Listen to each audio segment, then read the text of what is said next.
Pemerintah Indonesia secara resmi mengumumkan penyelidikan terhadap perusahaan-perusahaan yang diduga membuka hutan secara ilegal di sekitar wilayah yang terdampak banjir dan tanah longsor di Sumatera.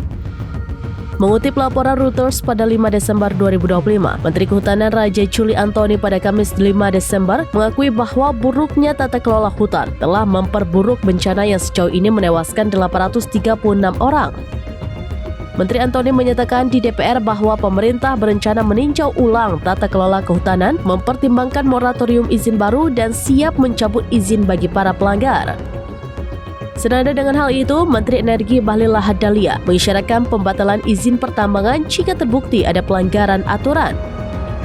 Kelompok lingkungan menyalahkan deforestasi terkait pertambangan dan penebangan sebagai pemicu utama skala kerusakan. Data dari Nusantara Atlas menunjukkan Sumatera telah kehilangan 4,4 juta dolar hektar hutan sejak tahun 2001. Di tengah penyelidikan ini, PT Agincourt Resorts, operator tambang emas Martabe, menegaskan dukungan dan kepatuhannya terhadap tinjauan kementerian. Sementara itu, daerah-daerah terpencil di Aceh termasuk Aceh Tengah dan Bener Meriah masih terisolasi, menghambat penyaluran bantuan dan pemulihan listrik.